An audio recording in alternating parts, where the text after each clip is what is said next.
Saat suamiku berselingkuh aku yang disalahkan dan dihina keluarga. Tapi ketika rahasia busuk mereka terbongkar di pengadilan, semua yang pernah merendahkanku kini tertunduk dan menyesal.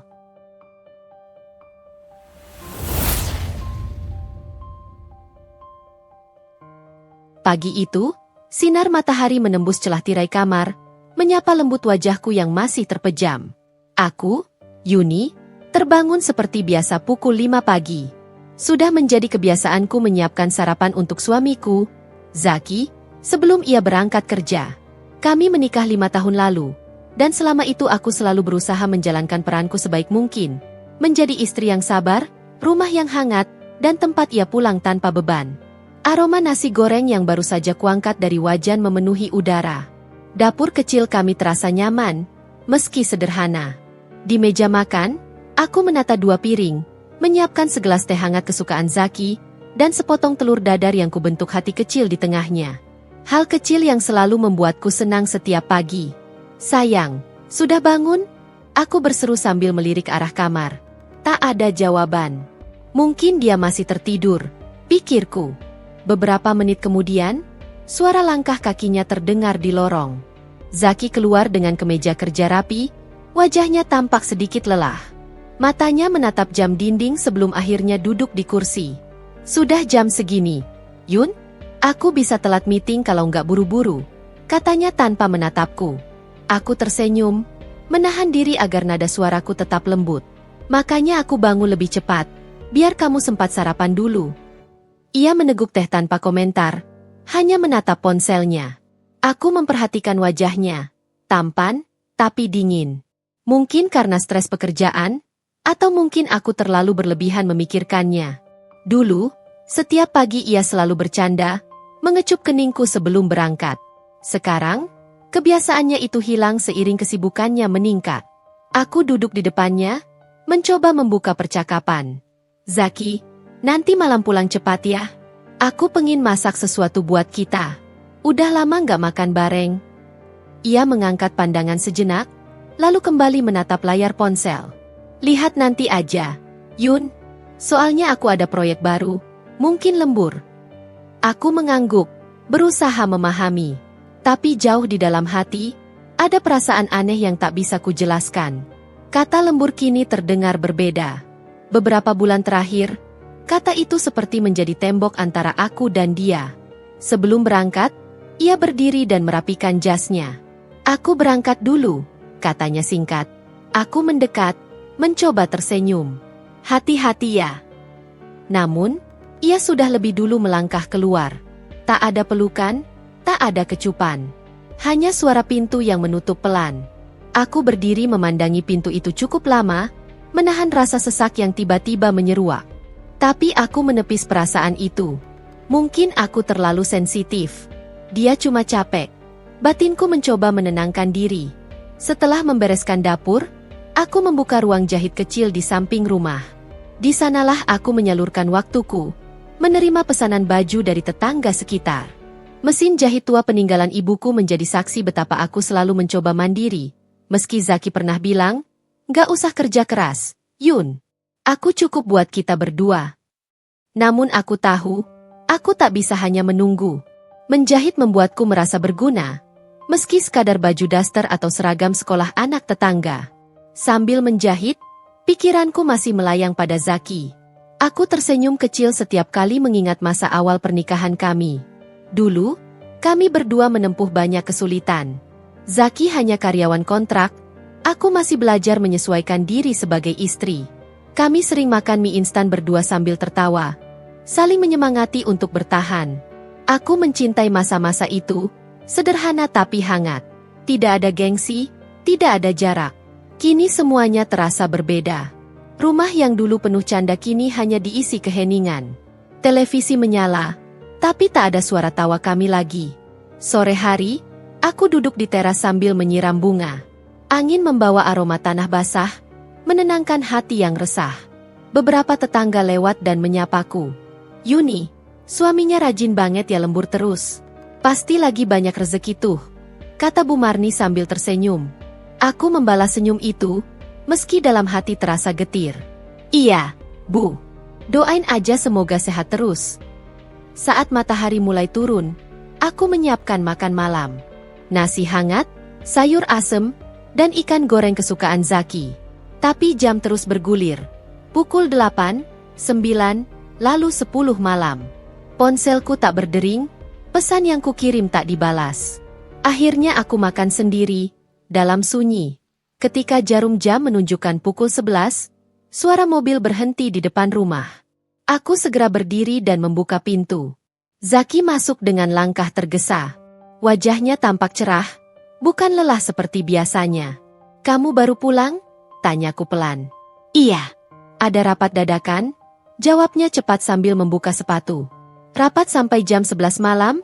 tanyaku dengan nada hati-hati, bukan mencurigai, hanya bertanya. Tapi ia malah memicingkan mata, seolah tersinggung. "Yuni, kamu mulai ngatur-ngatur aku sekarang? Aku kerja juga buat kamu loh." Aku terdiam. Tidak bermaksud memancing pertengkaran. Aku cuma khawatir.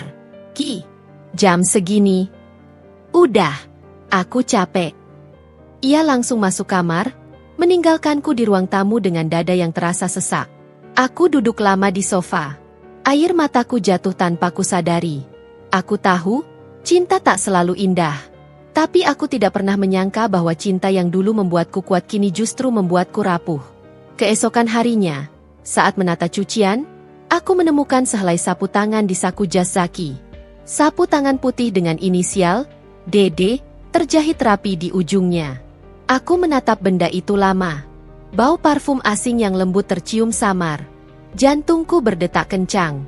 Nama itu terasa asing, tapi sekaligus mengguncang hatiku tanpa alasan jelas. Aku menggenggam sapu tangan itu erat. Mungkin ini hanya salah paham, pikirku lagi. Tapi di lubuk hati terdalam, ada suara kecil yang berbisik. Sesuatu dalam hidupku akan segera berubah. Entah mengapa, udara di rumah ini tak lagi menenangkan seperti biasanya. Ada sesuatu yang menggantung di antara dinding, seperti rahasia yang menunggu untuk ditemukan. Aku masih memegang sapu tangan putih itu. Semalaman aku tidak bisa tidur. Pikiranku berputar-putar memikirkan arti inisial DD di ujung kain. Apakah milik rekan kerja Zaki? Atau hanya barang tertinggal di kantor? Aku mencoba berpikir logis, tapi naluriku sebagai istri menolak diam. Namun aku tidak ingin gegabah. Aku tahu Zaki tipe pria yang mudah tersinggung jika merasa dicurigai. Jadi pagi itu, aku menyiapkan sarapan seperti biasa, menunggu waktu yang tepat untuk bertanya. Zaki keluar dari kamar dengan wajah cerah, berbeda dari malam sebelumnya. Ia bahkan sempat bersenandung pelan sambil mengenakan dasi. "Pagi, sayang," sapanya ringan. Aku menatapnya sejenak. "Pagi?" Setelah semalam membentak aku begitu saja? Tapi aku menahan diri. "Pagi juga." "Sarapannya udah siap," jawabku pelan. Ia duduk di meja makan, membuka ponselnya, lalu tersenyum kecil. "Ada kabar bagus," katanya tanpa menatapku.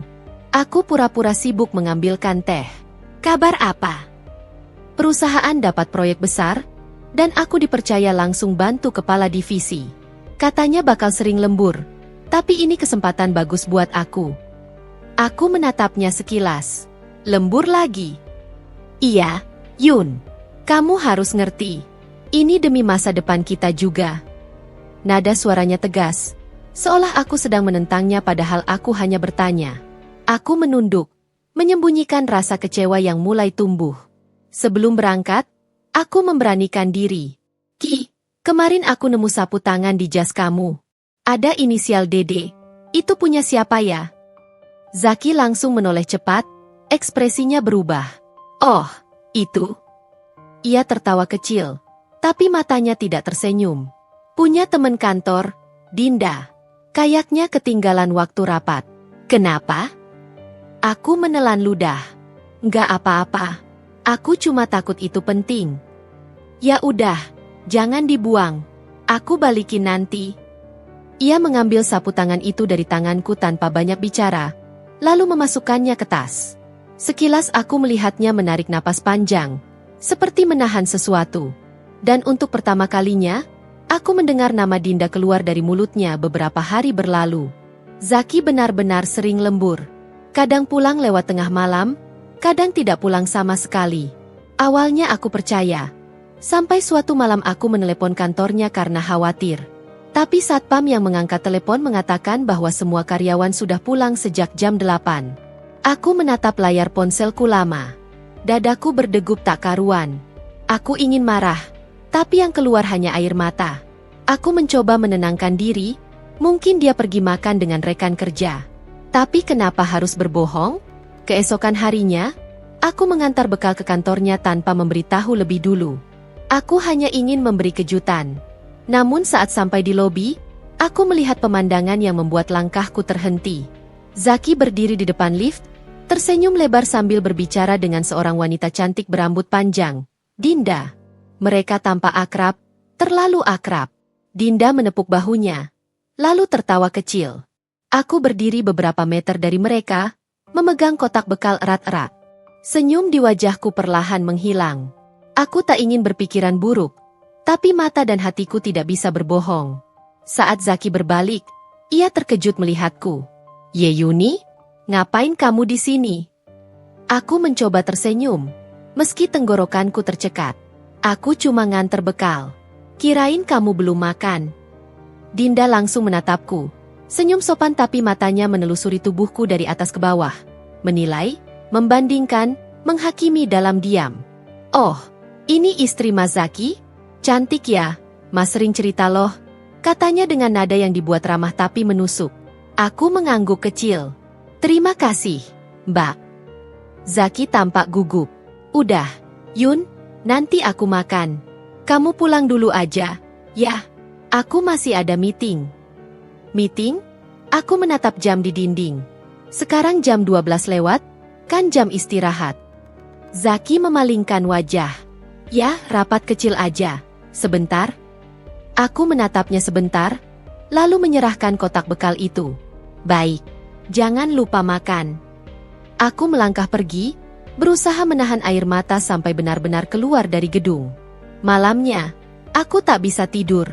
Wajah Dinda terus terbayang di benakku. Senyum itu, tatapan itu, cara dia berbicara pada Zaki. Ada sesuatu di antara mereka. Aku tahu. Tapi lagi-lagi aku memilih diam. Aku tidak ingin menuduh tanpa bukti. Aku takut kehilangan, tapi lebih takut kehilangan harga diriku sendiri. Aku mencoba berbicara baik-baik pada Zaki beberapa hari kemudian. "Ki, boleh nggak aku tahu, kamu beneran lembur tiap malam?" Tanyaku pelan saat kami duduk di ruang tamu. Zaki yang sedang sibuk dengan laptopnya langsung menutupnya keras. "Kamu curiga lagi? Kamu tuh kenapa sih, Yun? Aku kerja, bukan main." Aku tertegun. "Aku cuma khawatir." "Khawatir apa? Takut aku nggak pulang? Aku capek kerja buat kamu, malah ditanya kayak gini." Aku nyesel deh. "Kamu tuh dulu nggak gini." Kata-katanya menusuk. Aku diam, mencoba menahan air mata yang sudah menggenang di pelupuk mata. "Maaf, Ki. Aku cuma pengen kita kayak dulu lagi. Aku rindu kamu." Zaki berdiri, mengambil jaketnya. "Kalau kamu terus begini, aku malah pengen di luar rumah terus." Pintu itu kembali tertutup. Kali ini lebih keras dari sebelumnya. Dan aku tahu sesuatu di antara kami perlahan mulai retak. Beberapa hari kemudian, Bu Ratna, mertuaku, datang ke rumah tanpa kabar. Wajahnya masam sejak dari depan pintu. "Yuni, kamu kenapa sekarang sering bikin Zaki nggak betah di rumah? Aku dengar kamu cemburu sama teman kantornya." Aku menunduk. "Enggak, Bu. Aku cuma nanya biasa. Nggak marah. Zaki tuh lagi cari rezeki. Jangan kamu hambat. Kamu harusnya dukung, bukan curiga. Perempuan kayak kamu yang suka curigaan cuma bikin suami capek." Aku hanya bisa diam. Setiap kata yang keluar dari mulut Bu Ratna terasa seperti pisau kecil yang mengiris perlahan. Aku ingin menjelaskan, tapi percuma. Baginya, aku selalu salah. Dan sore itu, setelah Bu Ratna pulang dengan wajah kesal, aku duduk di ruang tamu sendirian. Rumah ini terasa asing, seolah bukan milikku lagi. Aku menggenggam ujung bantal, berbisik dalam hati. Jika ini hanya awal, aku takut seperti apa akhirnya. Hari-hari berikutnya berjalan seperti kabut yang menyesakan. Aku bangun setiap pagi dengan perasaan yang tak menentu, antara ingin menyerah dan tetap bertahan. Zaki kini hampir tak pernah sarapan di rumah. Katanya, terlalu sibuk. Padahal aku tahu, ia sering keluar lebih awal hanya untuk menghindari suasana canggung di antara kami. Namun yang paling menyakitkan bukan dinginnya sikap Zaki, melainkan pandangan orang-orang di sekitarku. Entah bagaimana, tiba-tiba muncul gosip aneh di lingkungan kantor Zaki yang akhirnya sampai ke telinga Bu Ratna, bahwa aku adalah istri yang terlalu posesif, sering menelpon Zaki di kantor, bahkan mengamuk di depan teman-temannya. Padahal semua itu tidak pernah terjadi. Aku bahkan jarang menelepon Zaki, justru karena tidak ingin mengganggunya. Siang itu, saat aku sedang menjahit pesanan seragam tetangga, ponselku berdering. Nomor Bu Ratna. Yuni, kamu ke rumah ibu sekarang juga. Suaranya terdengar keras dan penuh tekanan. Tanpa sempat bertanya, aku segera bergegas. Begitu aku tiba di rumah mertua, suasananya terasa mencekam. Bu Ratna duduk di ruang tamu dengan wajah penuh amarah. Di sampingnya ada Zaki, dan yang membuat dadaku nyaris berhenti berdetak, Dinda. Perempuan itu duduk sopan, dengan wajah seolah sedih dan terluka. Duduk, Yuni, kata Bu Ratna dingin. Aku menuruti, duduk dengan tangan yang gemetar.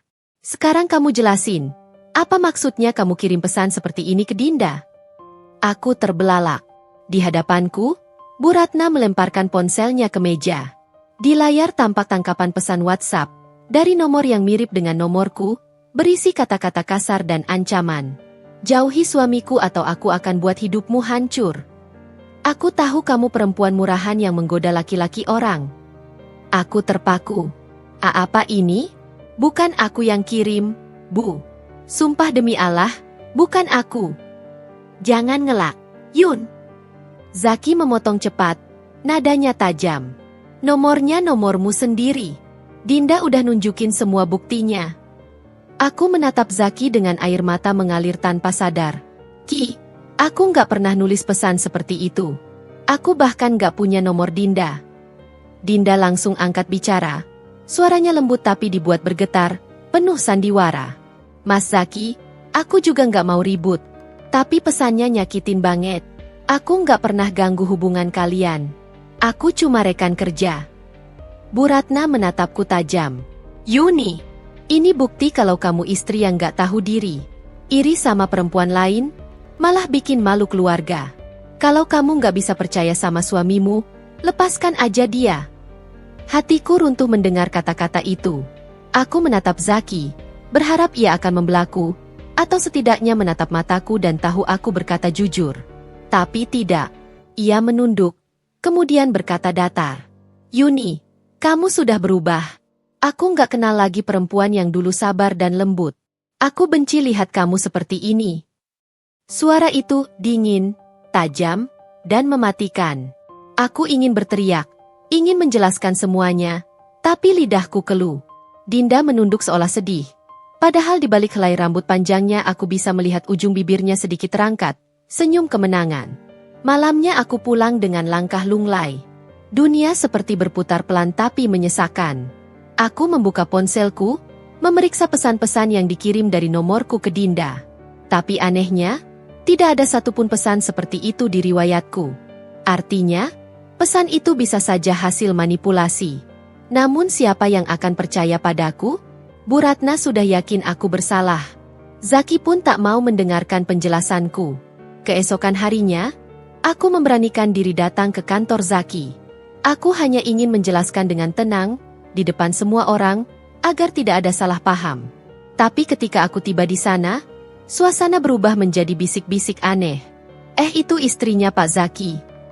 Yang kemarin ngancam Bu Dinda, ya? Katanya sampai kirim pesan kasar segala. Setiap langkahku terasa berat. Mataku menangkap Dinda yang sedang berdiri di dekat meja resepsionis, pura-pura menunduk malu saat melihatku datang. Ia memainkan perannya dengan sempurna, wanita baik yang menjadi korban. Aku mendekat, mencoba bicara. Dinda, tolong bantu aku jelaskan ke Zaki. Aku nggak pernah kirim pesan itu. Ia tersenyum lembut, tapi tatapannya penuh ejekan. Yuni, aku nggak mau memperkeruh suasana. Aku udah maafin kamu, tapi mungkin Mas Zaki butuh waktu buat percaya lagi. Kata-kata itu terdengar manis di telinga orang lain, tapi bagiku seperti belati yang ditancapkan perlahan ke dada. Saat aku berbalik, aku melihat Zaki berdiri di pintu ruangan. Wajahnya kaku, rahangnya mengeras. "Ngapain kamu kesini, Yun?" "Aku cuma mau jelasin. Jangan bikin malu aku di tempat kerja. Aku udah bilang, kamu tuh tinggal diam di rumah aja. Aku capek, Yun. Aku nggak mau drama terus." Semua orang yang mendengar langsung berpaling. Beberapa pegawai menunduk pura-pura sibuk, tapi aku tahu, besok seluruh kantor pasti sudah tahu. Aku mencoba menahan tangis, tapi air mataku tumpah juga. "Zaki, aku cuma pengen kamu dengerin aku sekali aja. Aku nggak bersalah." Zaki menatapku tajam, lalu berbisik dingin. "Pulang, sebelum aku benar-benar kehilangan kesabaran." Aku melangkah pergi dengan langkah gemetar, meninggalkan sisa harga diriku di sana. Malam itu, aku duduk di kamar sambil menatap kosong ke jendela. Lina, sahabatku, menelepon setelah mendengar kabar dari tetangga. "Yun, aku dengar kamu difitnah orang. Kamu harus tenang, jangan gegabah.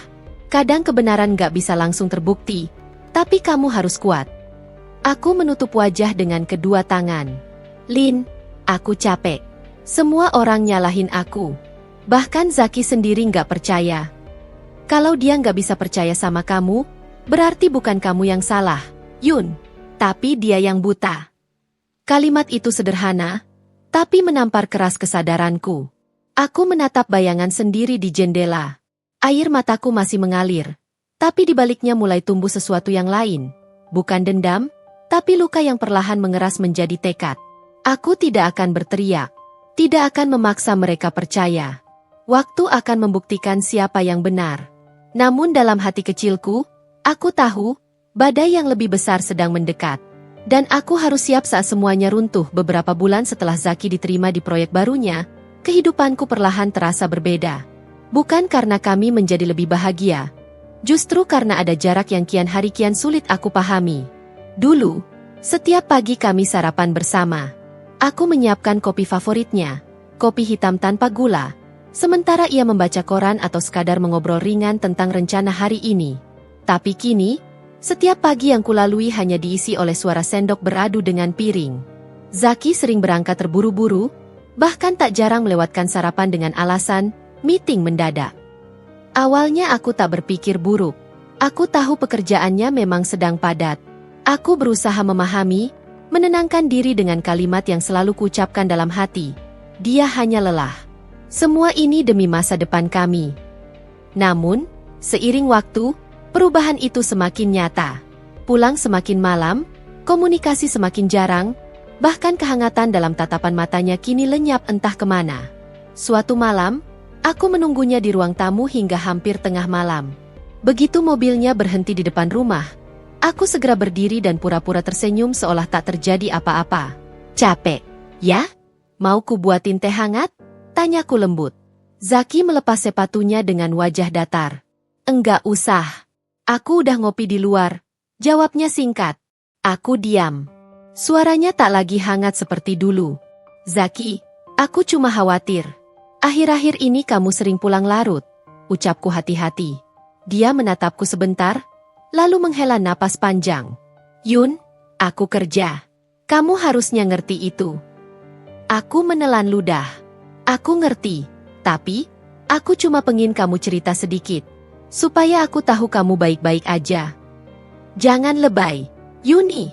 Aku capek, tolong jangan tambah beban." Kata-katanya menusuk. Aku tak menyangka, pria yang dulu memujiku karena kesabaranku kini malah menganggapku beban. Malam itu aku menangis dalam diam di kamar, sementara Zaki sudah terlelap membelakangiku. Dalam kegelapan, aku hanya bisa memandangi punggungnya yang terasa begitu asing. Beberapa hari kemudian, aku mulai mencium aroma yang janggal. Bukan parfumku, bukan juga aroma yang biasa Zaki gunakan. Parfum itu manis, lembut, dan asing di hidungku. Ketika kutanya dengan nada bercanda, "Parfum baru, ya?" Zaki hanya tersenyum miring. "Iya, dikasih teman kantor." Aku berusaha menelan jawaban itu. Tapi di hati kecilku, Ada perasaan yang tak bisa kubohongi, gelisah, curiga, dan takut kehilangan. Tak berhenti di situ. Suatu malam saat aku sedang membersihkan meja makan, ponselnya berbunyi. Nama yang muncul di layar membuat jantungku berhenti berdetak sesaat. Dinda. Aku tahu nama itu. Dinda adalah rekan kerja Zaki di proyek barunya. Beberapa kali ia menyebut nama itu saat bercerita tentang timnya. Tapi malam itu, kenapa Dinda menelepon hampir pukul 11 malam? Tanganku gemetar saat kulihat notifikasi pesan masuk. Makasih untuk malam ini, aku bahagia banget. Jangan lupa janji kamu ya hati merah 2. Aku hampir tak bisa bernapas. Tubuhku lemas seketika. Pesan itu bukan pesan kerja. Itu pesan cinta. Ketika Zaki keluar dari kamar mandi, aku menatapnya tanpa berkata apa-apa. Tapi mataku sudah cukup menjelaskan segalanya. Ia sempat terlihat panik, namun cepat-cepat menutupi. Kenapa kamu lihat-lihat HP aku? Suaranya meninggi. Zaki, aku cuma apa? Kamu pikir kamu siapa sampai ngatur privasiku? Aku terdiam. Suamiku, yang dulu tak pernah meninggikan suara, kini marah hanya karena aku memegang ponselnya. Sejak malam itu, suasana rumah berubah menjadi dingin. Tak ada lagi tawa, tak ada lagi percakapan hangat. Hanya kesunyian yang mencekik. Namun yang paling menyakitkan bukan hanya perlakuannya, tapi caranya membalik keadaan. Ketika aku mencoba menegurnya dengan lembut, dia malah berkata, "Kalau aku berubah, itu karena kamu. Kamu terlalu mencurigakan, terlalu mengekang.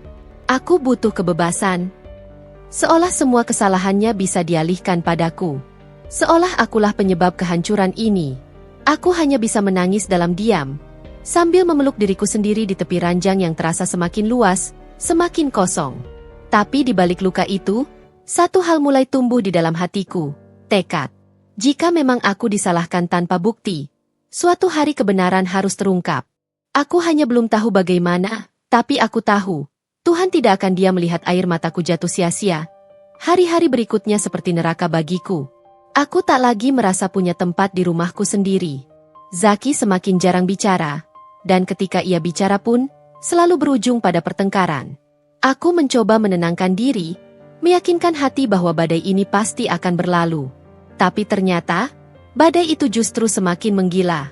Suatu sore, saat aku sedang menyapu halaman, mobil ibu mertua berhenti di depan rumah. Aku segera menyambut dengan senyum hangat, seperti biasanya. "Assalamualaikum, Bu," sapaku sopan. Namun, alih-alih menjawab dengan lembut, beliau langsung menatapku tajam. "Waalaikumsalam. Yuni, kamu ngapain bikin Zaki stres seperti ini?" Aku tertegun. "Maksud ibu?" "Ibu dengar kamu sering menuduh Zaki macam-macam. Katanya kamu sering ngintip HP-nya, ngatur-ngatur dia. Itu istri apa polisi, sih?" Aku tercekat. Jadi Zaki bercerita pada ibunya? Tapi dengan versi yang memojokkan aku? "Bukan begitu, Bu. Aku cuma khawatir, karena Zaki sering pulang larut, dan..."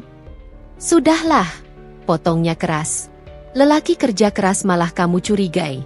Kamu tuh harusnya bersyukur punya suami kayak Zaki. Lihat diri kamu, apa yang bisa kamu banggakan?" Kata-kata itu menampar batinku. Aku berdiri kaku, sementara beliau terus bicara tanpa memberi ruang untukku menjelaskan. Zaki butuh istri yang bisa menenangkan, bukan istri yang cemburuan. Dulu dia bahagia sebelum kamu mulai macam-macam. Aku ingin berteriak, ingin mengatakan bahwa bukan aku yang berubah, tapi Zaki. Tapi untuk apa? Mereka semua sudah menutup telinga sebelum aku sempat membuka mulut. Malamnya, saat aku menyiapkan makan malam, Zaki pulang bersama ibunya. Mereka berdua duduk di ruang makan, dan aku tahu sesuatu akan terjadi. "Yuni," suara Zaki berat tapi dingin. "Aku minta kamu jangan ikut campur urusan kerjaku lagi. Dan tolong, jangan hubungi temanku siapapun tanpa izin." Aku mengerutkan kening. "Aku nggak pernah hubungi siapapun, Zaki. Aku cuma..." "Kamu jangan pura-pura. Ibu juga tahu semuanya. Kamu bikin aku malu di depan teman-teman kantor. Katanya kamu tanya-tanya soal Dinda." Aku terdiam. Jadi kabar itu sudah sampai padanya. Padahal aku hanya sekali bertanya pada salah satu rekan kerjanya. Dengan sopan, karena khawatir Zaki pulang terlalu malam. Zaki, aku cuma nanya karena aku khawatir. Aku takut ada apa-apa di jalan. Alasan? Kamu tuh nggak percaya sama aku. Kamu yang bikin semua orang salah paham. Aku menatapnya dengan air mata yang menetes tanpa bisa kutahan. Aku cuma cinta kamu, Jack. Aku cuma pengin kita baik-baik aja. Dia mendengus pelan. Cinta? Kalau cinta, kamu nggak bakal ngatur aku terus. Ibu mertuaku menimpali dengan suara tinggi. Zaki benar. Kamu tuh istri, bukan atasan. Coba belajar jadi perempuan yang tahu tempatnya. Kalau terus begini, jangan salahkan kami kalau Zaki capek dan cari ketenangan di luar. Aku membeku. Kata-kata itu terasa seperti belati yang menembus dadaku. Cari ketenangan di luar? Ucapku pelan, nyaris berbisik. Terserah kamu mau pikir apa, jawab ibu mertua ketus. Tapi kalau rumah tangga kamu hancur, kamu sendiri penyebabnya. Aku tak lagi sanggup berdiri. Kakiku lemas. Air mataku jatuh satu persatu, menetes ke lantai yang baru saja kucuci. Setelah malam itu, perlakuan Zaki semakin dingin. Ia jarang tidur di rumah. Lebih sering pulang dini hari. Kadang ia bilang lembur, kadang tak memberi kabar sama sekali. Dan setiap kali aku mencoba bicara, ia hanya berkata, "Kamu yang bikin semuanya jadi begini, Yun. Aku cuma butuh ketenangan." Semua orang memandangku salah. Aku disebut istri pencemburu, istri pengatur, istri yang tidak tahu diri. Bahkan tetangga mulai berbisik-bisik, seolah aku yang menghancurkan rumah tanggaku sendiri. Padahal, yang tahu kebenarannya hanya aku dan Tuhan. Dan Tuhan tahu, aku belum pernah berbuat salah sedikit pun. Namun di balik semua hinaan dan tuduhan itu, aku mulai menyadari sesuatu. Setiap kali Zaki menyebut nama Dinda, ekspresinya berubah. Ada senyum samar yang tidak pernah kuterima lagi. Ada nada lembut yang tidak pernah kudengar lagi darinya. Dari situ, hatiku mulai sadar. Wanita itu bukan sekadar rekan kerja. Dan aku tahu, jika aku terus diam, mereka akan menginjak harga diriku lebih dalam lagi. Tapi aku bukan perempuan yang mudah menyerah. Jika mereka ingin membuatku tampak salah, maka aku akan buktikan siapa yang benar.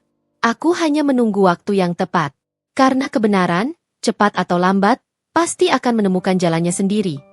Malam itu aku duduk sendirian di ruang tamu, memandangi lampu gantung yang menggoyang pelan diterpa angin. Seng!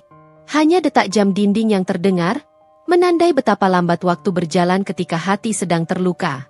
Zaki belum pulang lagi.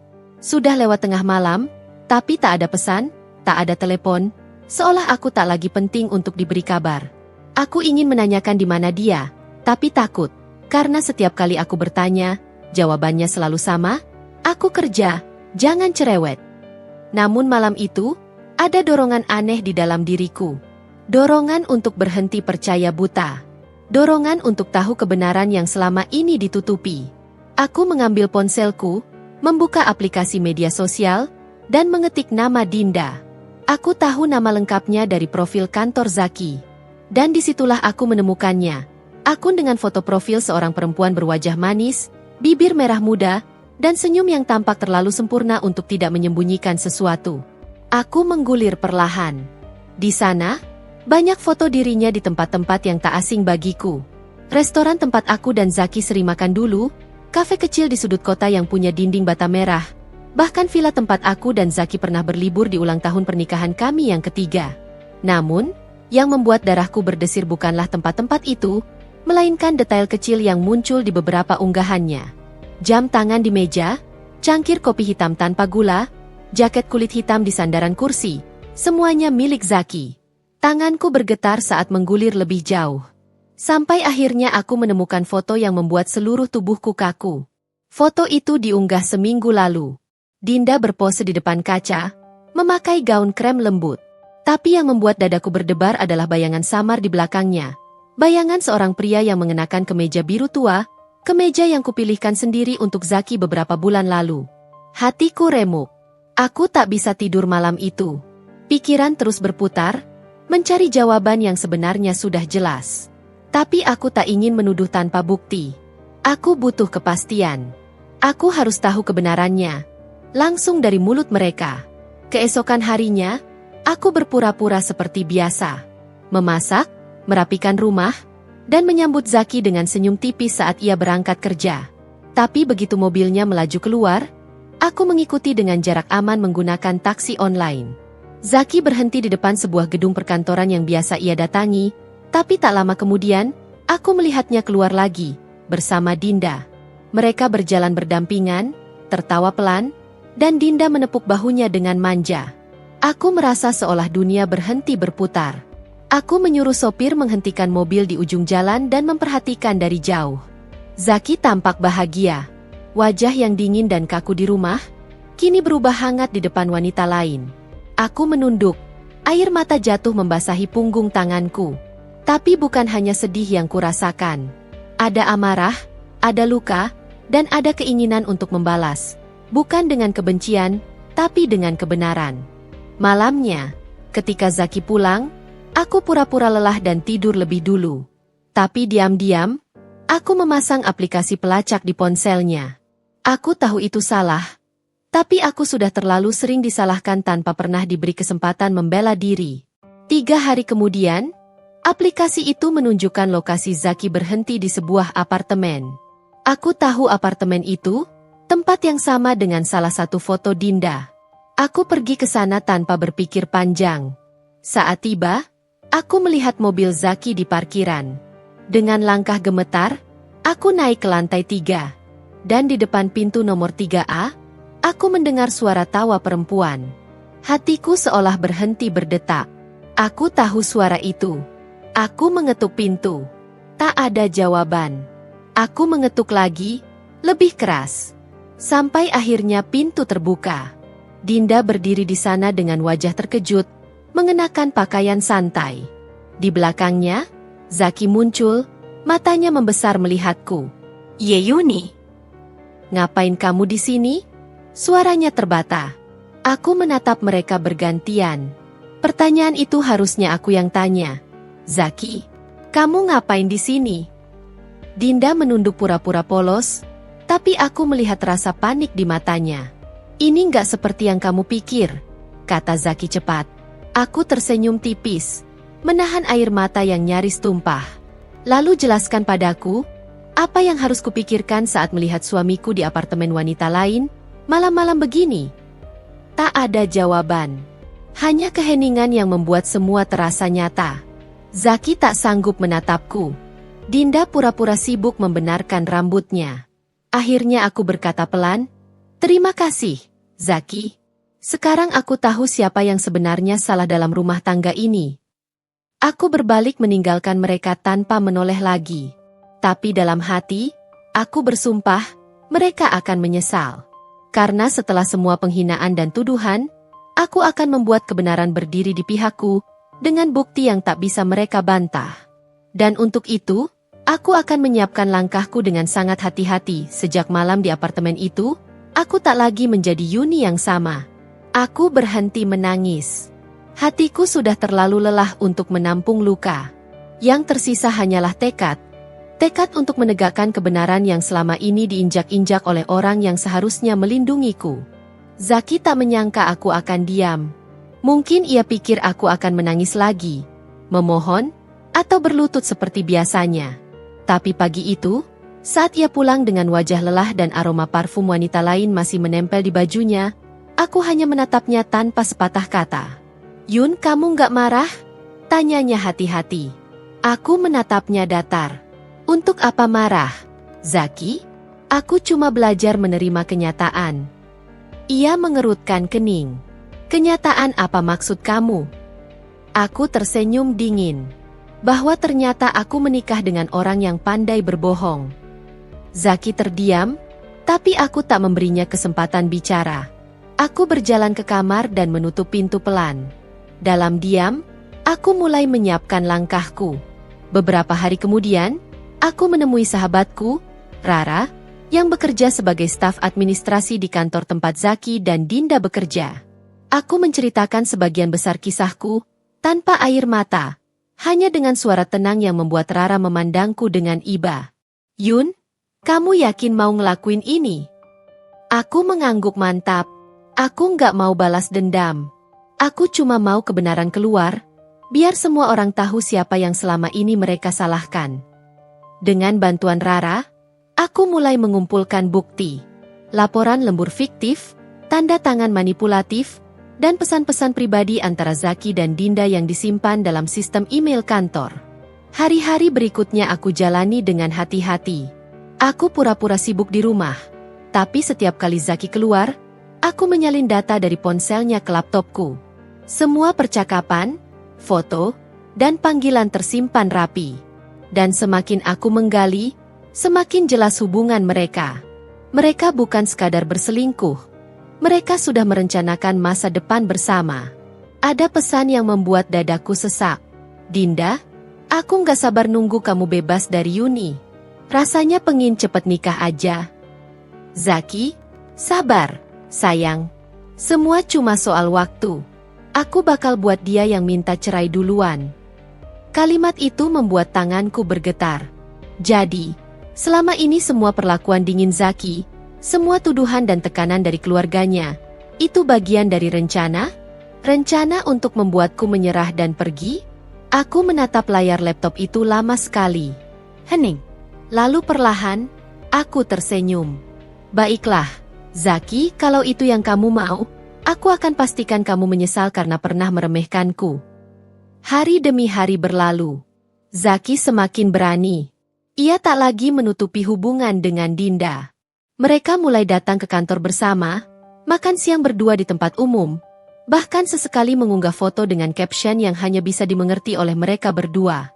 Dan aku hanya menunggu. Sampai akhirnya, satu sore, aku diundang makan malam di rumah mertua. Aku sudah menduga, pasti ada sesuatu di balik undangan itu. Dan benar saja, ketika aku datang, suasana rumah begitu tegang. Ibu mertua duduk dengan wajah kaku, sementara Zaki berdiri di sampingnya. Di hadapan mereka, aku duduk tenang, meski jantungku berdebar. Yuni, kata ibu mertua dengan nada dingin, kami sudah sepakat. Rumah tangga kamu dan Zaki ini nggak bisa diteruskan lagi. Aku menatapnya dalam diam. Zaki bilang kamu udah berubah. Kamu sering marah, sering bikin dia nggak betah di rumah. Jadi, sebaiknya kamu pikirkan baik-baik untuk pisah. Aku tersenyum kecil. Pisah? Karena aku nggak betah? Atau karena dia sudah punya pengganti? Mereka berdua terdiam. Zaki menunduk, pura-pura tenang. Ibu, aku cuma ingin jujur. Aku tahu semuanya. Tentang Zaki dan Dinda. Wajah ibu mertua langsung berubah. Jangan fitnah, Yuni, bentaknya. Aku mengeluarkan ponsel dari tas, membuka folder yang sudah kupersiapkan. Ini bukan fitnah, Bu. Ini bukti. Pesan, foto, video, semua ada. Bahkan rencana mereka buat bikin aku minta cerai pun ada. Zaki mendongak, wajahnya memucat. Kamu nyadap aku. Aku menatapnya tajam. Aku cuma menyelamatkan diriku dari kebohonganmu. Ruang makan mendadak sunyi. Ibu mertua tak lagi berbicara. Wajahnya kaku, tak percaya. Aku datang ke sini bukan buat memohon, Bu. Aku cuma pengen ibu tahu, siapa yang selama ini sebenarnya menghancurkan rumah tangga ini. Aku berdiri perlahan, menatap mereka satu persatu. Dan aku janji, aku akan tunjukkan semua ini ke dunia. Biar nggak ada lagi perempuan yang disalahkan padahal dia korban. Aku melangkah keluar dari rumah itu dengan kepala tegak. Untuk pertama kalinya dalam waktu lama, aku merasa ringan. Luka di hatiku belum sembuh. Tapi setidaknya kini aku tahu, aku tidak lagi hidup dalam kebohongan. Aku bukan lagi Yuni yang diam. Aku sudah berubah menjadi Yuni yang melawan. Dengan kebenaran di tanganku. Dan perlawanan ini baru saja dimulai. Sejak malam di rumah mertua itu, hidupku tak lagi sama. Aku bukan lagi Yuni yang menunduk, diam, dan memohon agar dipahami. Kini aku berdiri tegak, dengan luka, tapi juga dengan keberanian yang selama ini terkubur dalam rasa takut. Zaki mengira aku akan pergi begitu saja setelah mendengar permintaan cerainya. Tapi tidak. Aku tidak akan lari. Aku tidak akan membiarkan mereka menutup cerita ini dengan seolah akulah yang bersalah. Hari itu aku menemui Rara lagi. Aku menyerahkan semua bukti yang sudah kukumpulkan. Foto, pesan, bahkan catatan manipulasi lembur palsu yang mereka buat untuk menutupi pertemuan di luar kantor. Rara menatapku lekat. Yun, ini bisa bikin gempar kalau kamu buka semuanya. Aku menarik napas panjang. Biar gempar, Ra. Aku sudah terlalu lama diam. Mereka pikir aku nggak punya kekuatan, padahal aku cuma menunggu waktu yang tepat. Kami menyusun semua bukti secara sistematis. Rara tahu cara memverifikasi data kantor tanpa melanggar aturan. Sementara aku menyiapkan langkah sosial, karena aku tahu kebenaran kadang harus disuarakan agar terdengar. Beberapa hari kemudian, kabar itu mulai tersebar pelan-pelan. Seseorang anonim, yang tentu saja Rara, mengirimkan dokumen rahasia itu ke pihak HRD kantor Zaki. Termasuk bukti bahwa jam lembur dan biaya operasional yang diajukan Zaki digunakan untuk menyewa apartemen pribadi, tempatnya bertemu Dinda. Reaksi kantor cepat. Dalam 2 hari, Zaki dipanggil untuk pemeriksaan internal. Aku tahu. Karena Rara memberitahuku melalui pesan. Yun, Zaki dipanggil pagi ini. Dinda juga. Mereka panik. Aku menatap pesan itu lama, lalu menutup mata sejenak. Jadi akhirnya kebenaran mulai bekerja. Gumamku pelan. Dan benar saja. Sore harinya, kabar itu menyebar luas. Di lingkungan perkantoran tempat Zaki bekerja, gosip menyala seperti api.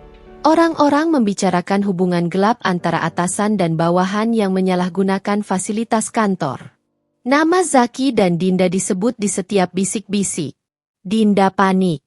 Ia menghapus akun media sosialnya, mengunci semua foto, bahkan mencoba menyangkal semuanya dengan alasan fitnah dari pihak yang iri. Tapi bukti terlalu kuat. Ada rekaman pesan, bukti transaksi, bahkan foto-foto yang mereka pikir rahasia.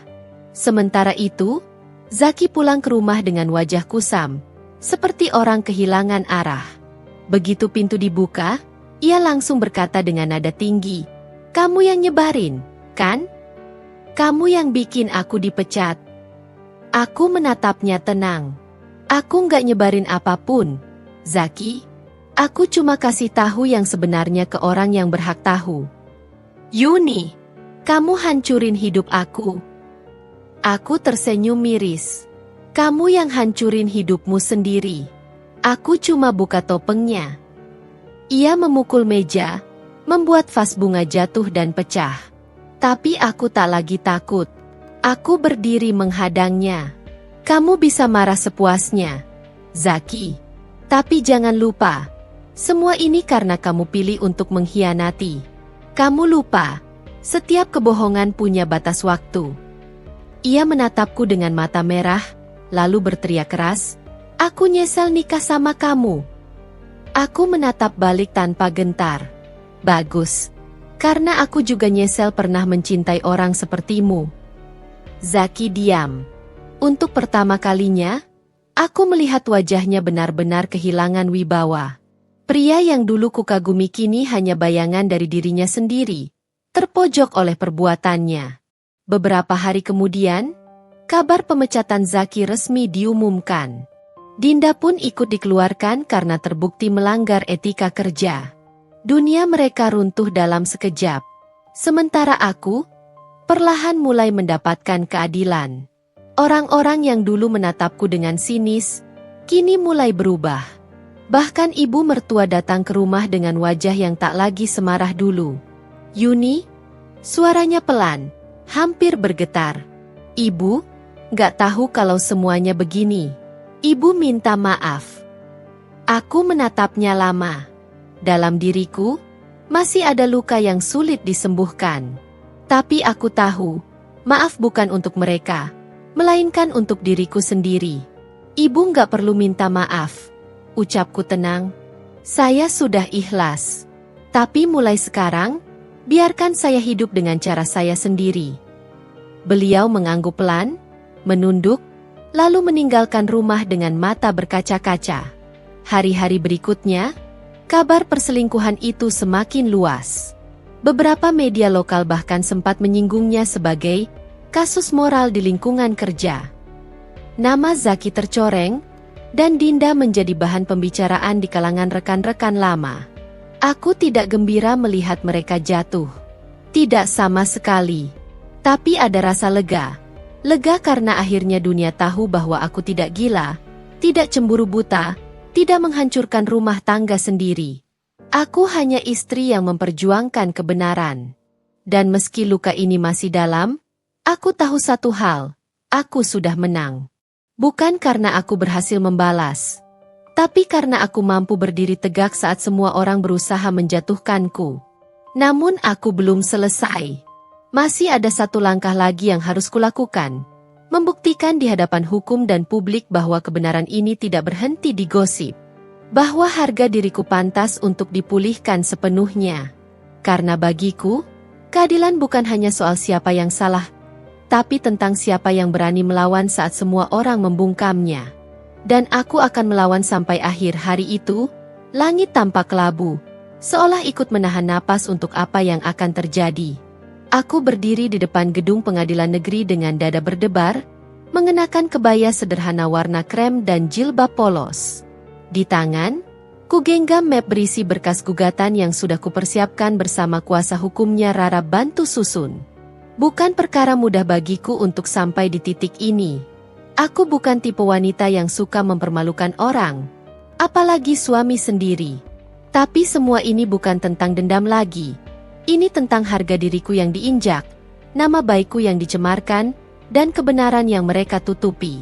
Di ruang tunggu pengadilan, kulihat Zaki datang bersama pengacaranya.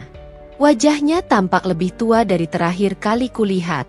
Rambutnya kusut, matanya cekung, dan tatapan orang-orang di sekitarnya penuh bisik-bisik. Dinda juga datang, menunduk dalam balutan pakaian serba hitam, mungkin berharap bisa menyembunyikan diri di balik rasa malu. Aku menghela napas. Aku tak ingin menangisi lagi. Hari ini, aku ingin bicara dengan kepala tegak. Ketika sidang dibuka, hakim mempersilakan kami duduk. Suaranya tegas, menanyakan identitas, lalu membacakan gugatan. Penggugat, Nyonya Yuni, menggugat tergugat, TN Zaki, atas dasar perbuatan tidak setia, kekerasan verbal, serta pencemaran nama baik yang dilakukan di hadapan pihak keluarga dan lingkungan sosial. Zaki terlihat gelisah. Tangannya mengepal di atas meja. Tapi kali ini aku tidak takut lagi. Hakim menatap ke arahku. Saudari Yuni, apakah saudari memiliki bukti pendukung? Aku berdiri perlahan, lalu menyerahkan beberapa lembar dokumen dan flash disk kepada Panitera. Semua bukti percakapan, foto, dan laporan keuangan perusahaan yang menunjukkan penyalahgunaan dana sudah saya kumpulkan, Yang Mulia. Hakim menatapnya tajam. Tapi di sini juga ada bukti bahwa Anda menggunakan uang perusahaan untuk menyewa apartemen bersama staf bernama Dinda. Apakah itu juga administrasi? Ruang sidang mendadak hening. Semua mata tertuju pada Zaki.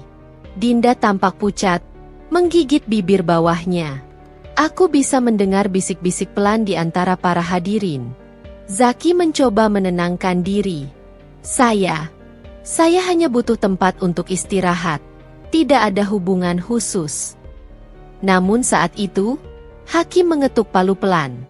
Baik, mari kita lihat bukti video yang diserahkan oleh pihak penggugat. Layar kecil di depan ruangan menyala. Tampak rekaman CCTV dari lobi apartemen. Zaki dan Dinda datang berdua, membawa tas, tertawa, dan masuk ke lift. Suara lirih terdengar dari pengunjung sidang.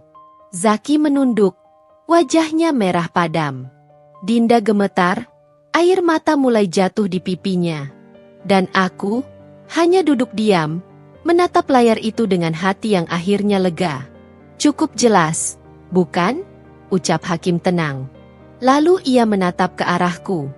Apakah saudari Yuni masih ingin melanjutkan gugatan cerai ini? Aku menarik napas panjang. Ya, Yang Mulia. Saya ingin cerai. Tapi saya juga ingin menuntut keadilan atas tuduhan yang pernah mereka lemparkan kepada saya, bahwa saya hamil anak haram. Fitnah itu telah membuat saya dipermalukan, bahkan oleh keluarga sendiri. Ruangan kembali riuh. Hakim mengetuk palu, meminta ketenangan. Lalu aku menyerahkan hasil tes DNA dan rekam medis kehamilanku dulu, bukti bahwa kandunganku saat itu memang milik Zaki, bukan orang lain seperti yang dituduhkan ibu mertuaku. Rara membantuku menjelaskan hasil tes itu dengan tenang di hadapan majelis hakim. Kami memiliki hasil pemeriksaan dari rumah sakit tempat Nyonya Yuni sempat dirawat. Berdasarkan data ini, janin tersebut terbukti biologis anak TN Zaki. Zaki menatap kertas itu lama, lalu wajahnya tiba-tiba berubah. Matanya memerah. Ia menunduk dalam-dalam, seperti baru tersadar dari mimpi buruk yang ia ciptakan sendiri. Aku. Suaranya parau. Aku salah. Yuni. Ruangan mendadak hening. Semua mata tertuju padanya. Zaki menunduk lebih dalam. Aku fitnah kamu karena waktu itu aku panik. Aku takut semua orang tahu kalau aku yang bersalah. Aku yang mulai semuanya, bukan kamu. Dinda mulai menangis. Maaf, Mbak Yuni, aku juga salah. Aku terlibat. Aku nggak bisa menolak waktu Mas Zaki mendekati aku. Aku hanya menatap mereka berdua dengan datar. Air mataku memang menetes, tapi bukan karena sedih, karena lega. Akhirnya mereka mengakui semuanya. Di depan hukum, di depan semua orang. Hakim mengetuk palu 3 kali. Pengadilan memutuskan bahwa gugatan cerai dikabulkan. Hak asuh anak jatuh kepada penggugat. Tergugat diwajibkan meminta maaf secara tertulis dan membayar ganti rugi moral atas fitnah yang dilakukan. Aku menunduk, mengucap pelan, "Terima kasih, Yang Mulia." Saat aku melangkah keluar dari ruang sidang, sinar matahari menyambutku dengan hangat. Untuk pertama kalinya setelah sekian lama, aku merasa bebas. Rara memelukku erat. Kamu luar biasa, Yun. Kamu berani melawan, bukan cuma demi dirimu, tapi demi semua perempuan yang pernah diperlakukan tidak adil. Aku tersenyum kecil. Aku cuma ingin hidup tenang. Rah, itu saja. Namun sebelum aku benar-benar meninggalkan gedung pengadilan, Zaki menghampiriku. Wajahnya penuh penyesalan. Yuni, maaf. Aku tahu nggak ada kata yang cukup. Tapi, kalau aku bisa memutar waktu, aku nggak akan lakukan semua itu. Aku menatapnya lama, lalu berkata pelan. Sayangnya waktu nggak bisa diputar, Zaki. Tapi kita masih bisa belajar darinya. Aku berbalik, melangkah menjauh tanpa menoleh lagi. Di belakangku, aku tahu Zaki menatap punggungku. Wanita yang dulu ia remehkan, kini berdiri lebih kuat dari yang pernah ia bayangkan. Langkahku ringan. Hidupku baru saja dimulai kembali. Bukan sebagai istri yang disakiti, tapi sebagai wanita yang akhirnya menang melawan ketidakadilan. Sudah 3 bulan berlalu sejak sidang itu berakhir. Hidupku kini jauh berbeda. Tidak ada lagi suara bentakan, tidak ada lagi tatapan merendahkan, dan tidak ada lagi rasa takut setiap kali membuka mata di pagi hari. Aku pindah ke rumah kecil di pinggiran kota. Rumah yang kubeli dengan sisa tabungan dan sedikit uang hasil ganti rugi yang wajib dibayar Zaki. Rumah itu tidak besar, tapi cukup nyaman. Setiap kali aku menatap langit dari jendela, aku merasa seperti bisa bernapas bebas lagi. Aku kini bekerja di sebuah butik busana muslim milik temanku, Rara. Ia yang dulu setia mendampingiku, kini membantuku bangkit lagi. Dari awal hanya membantu bagian kasir, perlahan aku dipercaya menangani desain dan model pakaian karena aku punya kemampuan menjahit yang dulu sempat kulupakan. Kadang aku tersenyum sendiri, mengingat betapa dulu aku terlalu sibuk membahagiakan orang lain hingga lupa membahagiakan diri sendiri. Kini aku menghabiskan waktuku untuk hal-hal kecil yang membuatku damai. Menanam bunga di halaman, membaca buku, atau sekadar menulis catatan harian. Aku masih sering bermimpi buruk, Tentang hari-hari ketika aku disalahkan, dicaci, dan dituduh tanpa bukti. Tapi setiap kali aku terbangun, aku mengingat kata-kata Rara. Luka memang tidak bisa hilang, Yun. Tapi kamu bisa belajar hidup tanpa terus berdarah. Dan aku melakukannya. Perlahan tapi pasti, aku belajar berdamai. Suatu pagi, ketika sedang menata baju di butik, seorang pelanggan datang. Pria berusia sekitar 30-an, berpenampilan rapi dan sopan. Ia memperhatikan rancangan busana yang kupajang di etalase. Desainnya bagus, sederhana tapi elegan. Katanya ramah. Aku tersenyum kecil. Terima kasih. Saya yang buat. Oh, jadi Anda desainernya? Ya, cuma belajar otodidak saja. Pria itu memperkenalkan diri. Namanya Arman, seorang fotografer yang sering bekerja sama dengan butik-butik lokal untuk katalog produk. Ia memuji hasil karyaku dan menawarkan kerjasama kecil untuk sesi foto. Entah kenapa, ada sesuatu yang hangat dalam caranya berbicara. Tidak terburu-buru, tidak menggurui, dan tidak membuatku merasa kecil seperti dulu saat bersama Zaki. Ia mendengarkan setiap kata yang kuucapkan dengan penuh perhatian. Rara yang melihat dari kejauhan sempat menggoda. Wah, ada yang kelihatan cocok nih. Aku hanya tertawa, meski dalam hati aku tahu, aku belum siap membuka hati lagi. Luka itu belum benar-benar sembuh. Namun, pertemuan dengan Arman perlahan mengajarkanku sesuatu yang baru. Bahwa tidak semua lelaki sama, dan tidak semua cinta berujung luka. Ia sering datang ke butik, kadang membawa kopi untukku, kadang sekadar membantu memotret produk baru. Kami bicara banyak hal, tentang pekerjaan, keluarga, bahkan tentang luka masa lalu. Tapi ia tidak pernah memaksa untuk tahu lebih jauh. Ia hanya berkata, kalau kamu belum siap cerita, nggak apa-apa. Aku bisa tunggu. Sebuah kalimat sederhana, tapi hangatnya menembus jauh ke dalam hatiku. Di sisi lain, kabar tentang Zaki dan Dinda sudah menyebar kemana-mana. Setelah pengadilan, perusahaan tempat mereka bekerja memecat keduanya karena penyalahgunaan wewenang. Bisnis sampingan yang dijalankan Zaki pun bangkrut karena kepercayaan orang padanya hilang. Aku tak pernah menertawakan kesialannya, tapi jujur saja, ada sedikit rasa lega. Karma memang tidak perlu dikejar. Ia datang sendiri, tepat waktu. Suatu sore, aku sedang menyiram bunga di halaman rumah ketika seseorang datang. Aku menoleh, Zaki berdiri di depan pagar, dengan wajah yang tampak jauh lebih tirus dan lesu. Yuni, panggilnya pelan. Aku terdiam, lalu mendekat. Ada apa, Zak?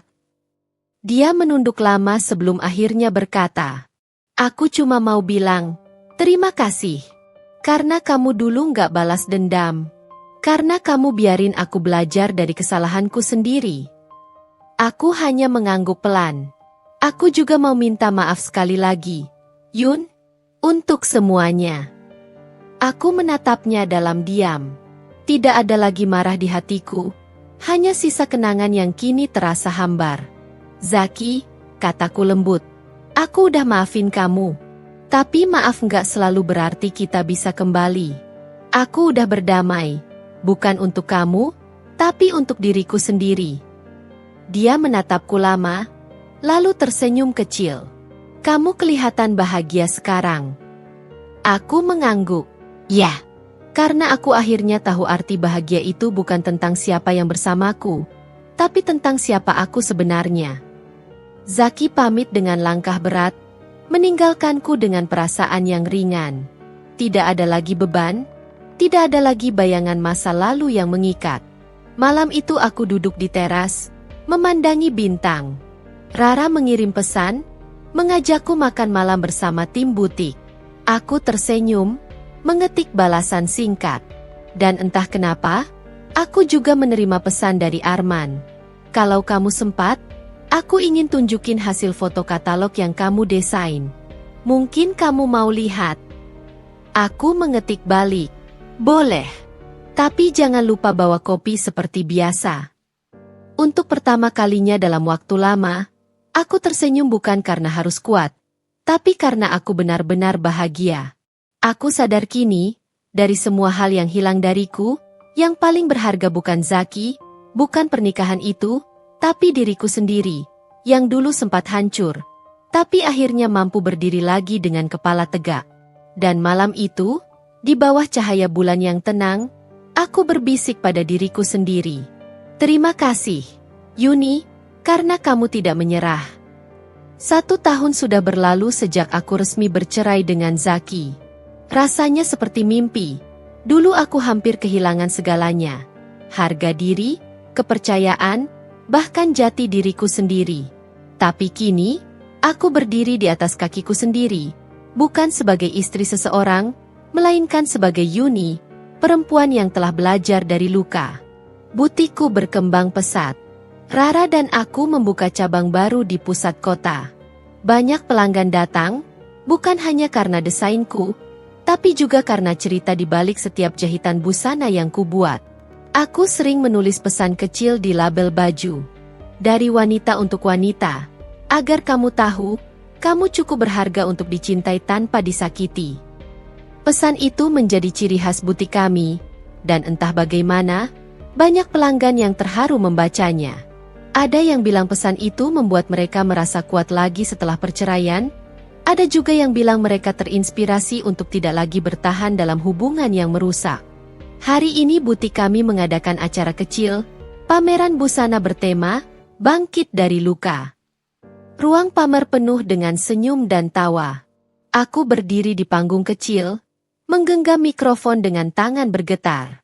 Dulu, kataku pelan di depan para tamu, aku sempat berpikir bahwa kebahagiaan hanya bisa kutemukan dari seseorang yang kucintai. Tapi ternyata, kebahagiaan itu ada di dalam diri sendiri. Kita hanya perlu berani melihatnya. Beberapa orang menatapku dengan mata berkaca-kaca. Setiap perempuan di ruangan ini pasti pernah jatuh. Tapi percayalah, tidak ada luka yang sia-sia. Karena dari sanalah kita belajar berdiri, dan dari sanalah kita mengenal kekuatan sejati. Tepuk tangan pun bergema di ruangan itu. Aku menunduk sedikit, menahan air mata yang ingin jatuh. Tapi kali ini bukan karena sedih, melainkan karena bangga pada diriku sendiri. Setelah acara selesai, Arman menghampiriku. Ia membawa bunga mawar putih dan sebuah bingkisan kecil. Untuk wanita yang paling berani yang aku kenal, katanya lembut. Aku tersenyum, menatap bunga itu. Kamu datang juga? Tentu. Aku janji akan datang ke setiap karyamu, kan? Jawabnya dengan senyum hangat. Sudah beberapa bulan kami dekat. Tidak terburu-buru, tidak memaksa. Arman tahu betul batas yang kubutuhkan. Ia tidak datang untuk menggantikan seseorang, tapi hadir untuk menemani perjalanan baru. Aku memandangnya lama, lalu berkata, dulu aku takut jatuh cinta lagi. Tapi mungkin sekarang, aku siap membuka hati. Bukan karena aku butuh seseorang, tapi karena aku sudah sembuh. Arman menatapku dengan senyum yang tulus. Kalau begitu, aku akan pastikan kamu gak pernah terluka lagi. Kali ini, cintanya sehat. Aku tertawa pelan. Rasanya seperti mendapatkan sinar matahari setelah hujan panjang. Malam itu, kami berjalan di bawah lampu kota, berbagi cerita ringan sambil menatap langit. Dalam hati aku tahu, perjalanan ini belum berakhir. Tapi kini aku tidak lagi takut akan hari esok. Aku sudah melewati badai terburuk, dan yang tersisa hanyalah ketenangan. Sesampainya di rumah, aku berdiri di depan cermin. Wajahku tampak berbeda, tidak lagi muram seperti dulu, tapi penuh cahaya. Aku menyentuh pantulan diriku dan berbisik pelan. Lihatlah, Yuni, kamu berhasil.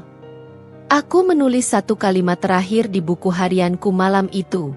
Terkadang Tuhan tidak langsung memberi keadilan, karena Ia ingin kita belajar menjadi lebih kuat. Dan ketika waktunya tiba, keadilan itu datang dengan cara yang paling indah. Aku menutup buku itu dengan senyum. Hidup mengajarkanku satu hal penting. Tidak semua pengkhianatan perlu dibalas dengan amarah. Kadang, membuktikan bahwa kita bisa bahagia tanpa mereka adalah pembalasan yang paling manis. Dan malam itu, saat angin berhembus lembut melewati jendela, aku tahu, kisahku yang dulu penuh luka kini telah berakhir dengan damai.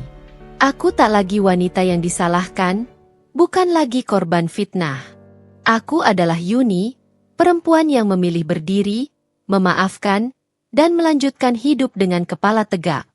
Karena pada akhirnya, bukan siapa yang meninggalkanmu yang penting, tapi siapa dirimu setelah semua itu berlalu. Kesetiaan dan harga diri tidak boleh ditukar dengan air mata.